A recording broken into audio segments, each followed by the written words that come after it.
so much. What a joy it's been sharing this week with you all. Thank you. Everybody, my brothers and sisters up here that have been so kind. I've never been so cold and hungry. And I've never felt so alive. Thank you. I did ask Tony if I could share just a little bit because I do love to do that, and this has meant so much to me. If you don't know me, and some people don't, there's some countries that I've never had any connection with. And if you don't know me, I grew up in Kansas in the Midwest. There's always somebody from Kansas. And I had a crazy dream. I had this crazy dream. I don't know why. I was a young girl, but I had a crazy dream to be a rock star. And I had it from one of my earliest memories on.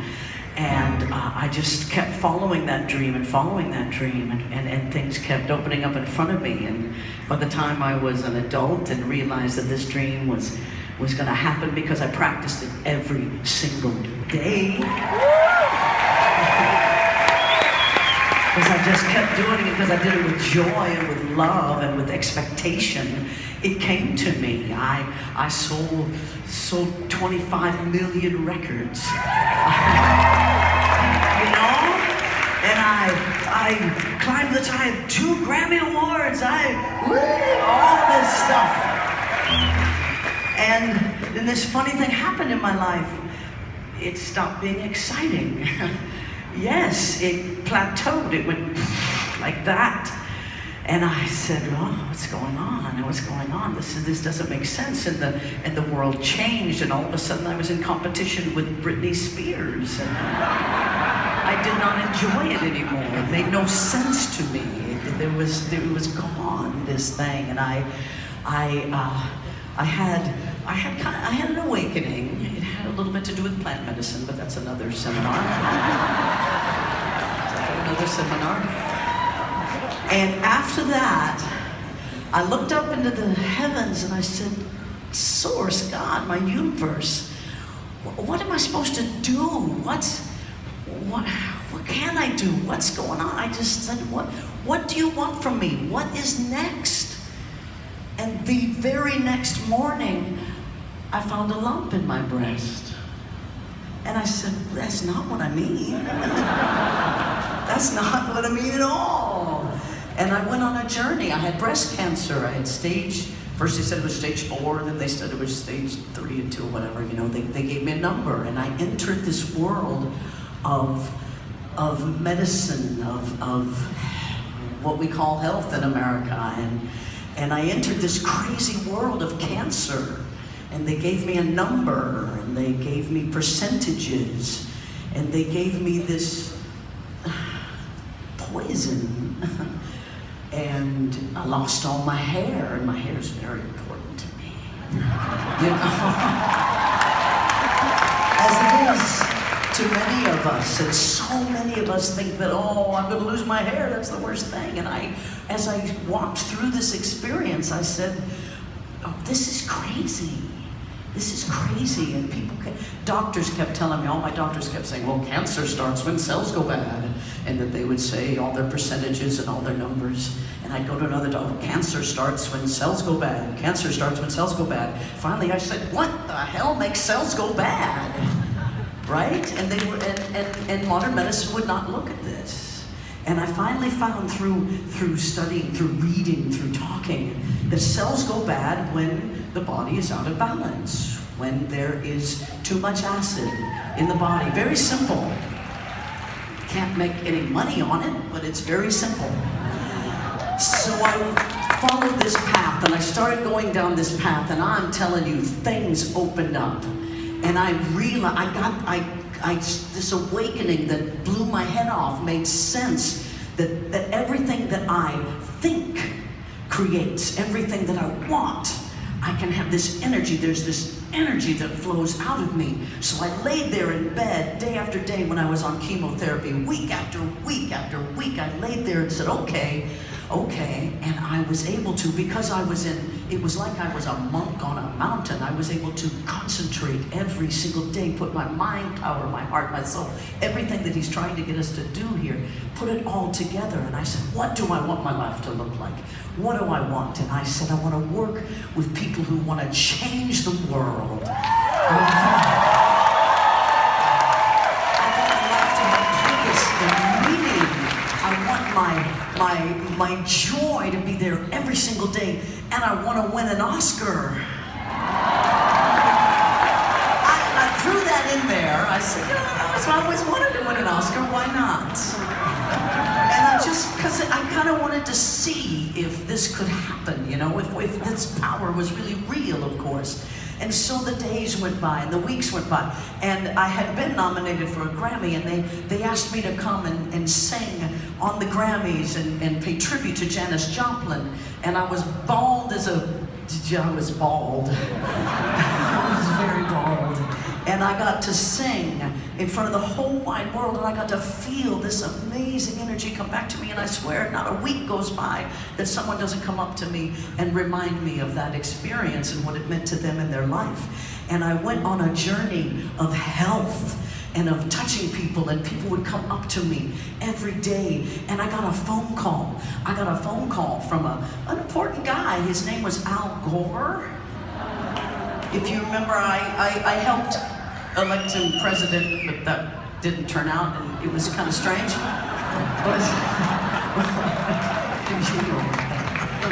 and so he called me, and I said, look at this, here's important people calling me that want to change the world. And he said, I have a slideshow on global warming. And I thought, how very boring. Yet I thought, no, this is the universe open up for me. I'm going to walk this path. And I realized that this little slideshow that I thought was going to be shown in some high schools maybe, that it might be important someday, I don't know. And so he showed it to me, and it really moved me, because it was very green, in our consciousness, and it was very green, and he was very green, and it was this ethnocentric, we can save the world, we gotta do something. And I had already kind of moved up out of green, and I was in yellow. I had a blue, turquoise experience, but I was in yellow. And so when he asked me, Al said, look, I've got this slideshow, they're gonna make a little documentary of it, and I'd like you to write the song. I said, well, sure, I can do that. But I didn't want to write a song about global warming. One, because nothing rhymes with global warming. But I knew that I had been through something that each and every one of us, each human being is capable of understanding. Each human being is capable of reaching and grasping, and it's this understanding that each of us has this amazing power, this source that flows through all of us to create everything that we think and feel. And I knew that the world was, that we were going through a change, and that we could wake up. And so I thought, well, if I'm gonna put a song to this, I'm not gonna sing about what's going on with the world and that we're bad and people with money should be ashamed. I didn't want to blame anybody. I wanted to put it on ourselves. So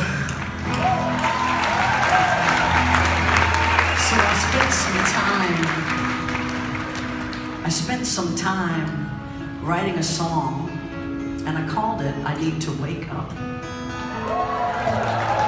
And I tell you what, a funny thing happened. I recorded the song, the movie came out. The movie was called An Inconvenient Truth.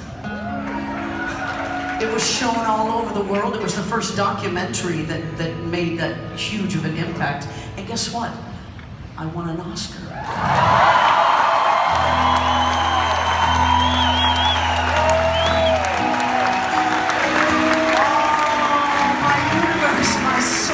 Showed me in the most gorgeous, amazing way that I can have anything I want. I can have everything I want. I can be the best me for my family, for my wife.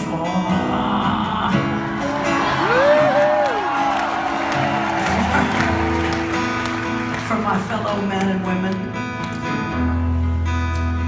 And guess what? After that, I mean, there's a little after story. After that, I had amazing experiences, and then I plateaued again. Even in that state, you can plateau again. And my wife came to me and said, I went to this Tony Robbins seminar. And I said, oh, really? And when I started listening to the CDs and I started reading, I said, this man has been where I have been. He knows. He does this every day. He practices it every day. He is an example for me. And I went to UPW and I had a great time. I learned a lot. And then another year went by, of course, because I have no time to do these things, you know. I have no time. So another year went by, and earlier this year I said, I gotta get myself back to Tony Robbins again. I gotta get there again. That's right. So I signed up for this date with destiny. And little did I know, me who's, well, I've got it all figured out, right? And all the problems I had were definitely, you know, not mine. And then the thing happened a couple days ago, and I gotta tell you, I'm gonna change the world with what you did to me. I'm gonna change the world.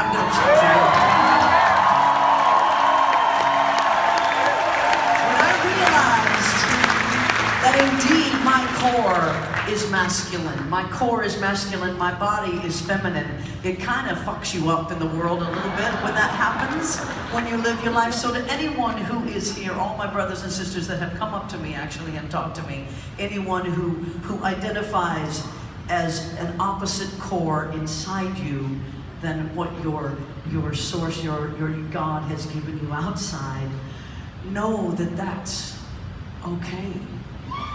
That is what we are meant to be. You have shown me, you, the straightest man on earth, has shown me, the gayest women on earth. You have shown me to accept my core, to take my core, to know it, to be, that for things to be okay in my life, it's to be in my masculine core.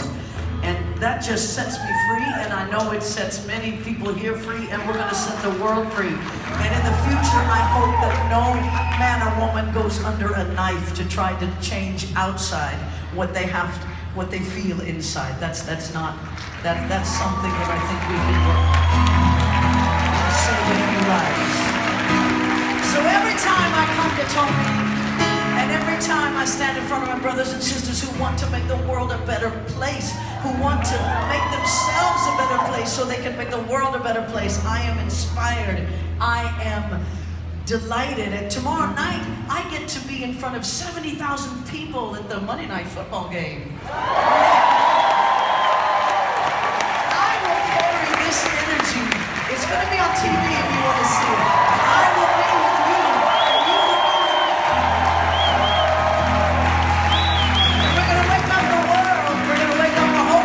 We're waking up ourselves. So thank you, Tony, for this opportunity to share with you all. I really appreciate that. Have I been sleeping? I've been so still, afraid of crumbling. Have I been careless? Dismissing all the distant